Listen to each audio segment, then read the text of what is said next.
Okay जी, so this story I am gonna share with you today is about the island जो सिर्फ और सिर्फ डॉल्स के साथ भरा हुआ है और इसे द आइलैंड ऑफ डॉल्स कहते हैं। डॉल्स जो कि आजकल काफ़ी कम लोगों को पसंद आती हैं क्योंकि काफ़ी सारे हॉरर शोज़ और हॉरर मूवीज़ की वजह से इनका एक बहुत नेगेटिव सा क्रीपी सा इमेज बिल्ड हो गया। मैक्सिको से अप्रॉक्स 28 किलोमीटर दूर 28 किलोमीटर दूर एक आइलैंड है जिसका नाम आइला दे ला मोनिका है, जिसका आसान लफ्जों में मतलब आइलैंड ऑफ डॉल्स है।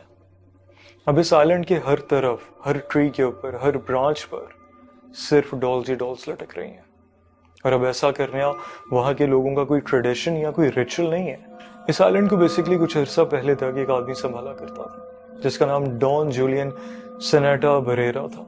ये शख्स मिड 20th सेंचुरी के अंदर अपनी बीवी बच्चों को छोड़ के यहाँ आके रहने लग गया था। He was basically a caretaker of this island। और एक दिन जब बरेरा उस आइलैंड में रोजाना की तरह अपना काम कर रहा होता है तो वो देखता है कि आइलैंड के शोर वाली तरफ से एक लड़की की बॉडी फ्लोट करती हुई आइलैंड की तरफ आ रही है।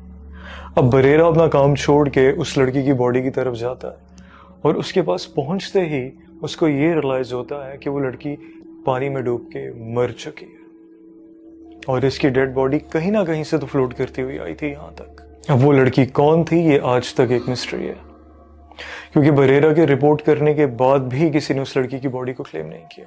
फिर इवेंचुअली बरेरा ने खुद ही उसे दफना दिया। जब बरेरा उसे दफना कर वापस आ रहा होता है तो उसे एक डॉल नजर आती है जो एक कनाल में से फ्लोट करती हुई आ रही होती है।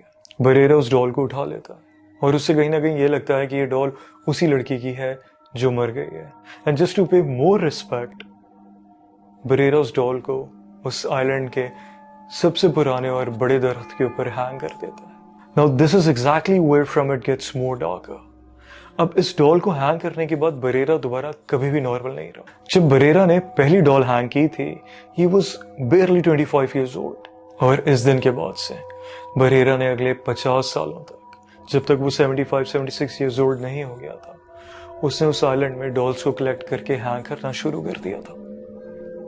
वो पूरा दिन, वो लिटरली पूरा दिन वो सिर्फ डॉल्स को कलेक्ट किया करता और अगर उसे कोई पूरी डॉल नहीं मिलती तो अगर उनका कोई हाथ, कोई सर, कुछ भी डॉल का मिलता वो उनको भी कलेक्ट करके ट्रीज के ऊपर, उनकी ब्रांचेस के ऊपर उनको हैंग कर दिया करता।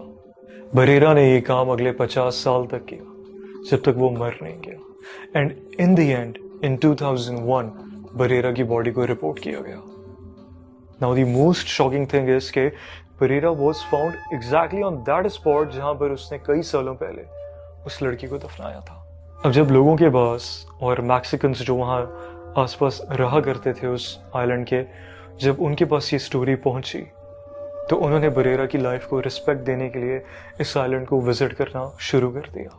अब इस सब के बीच में बहुत सारी ऐसी चीजें हुई जो लोगों को बाद में समझ ही नहीं आई, जैसे कि जहां बरेरा ने उस लड़की को दफन किया था वहां से बाद में कुछ भी नहीं मिला, ना उस लड़की का स्कल, ना उसकी बोन्स, ना उसकी बॉडी, कुछ भी नहीं।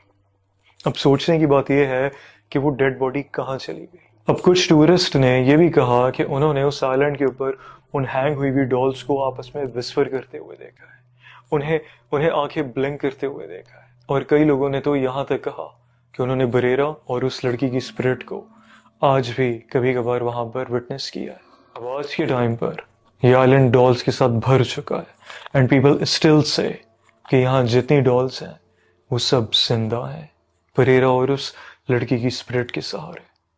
अब ये सब कितना सच है ये तो शायद वहां जाके ही पता चलेगा। अब ये थी स्टोरी एक ऐसे आइलैंड की जहां पर लोग नहीं, सिर्फ डॉल्स रहती हैं। तो अगर आपके पास इसी तरह का कोई और इंसिडेंट है और आप चाहते हैं मैं वो कवर करूं तो आप मुझे कमेंट में बता सकते हैं। Thank you.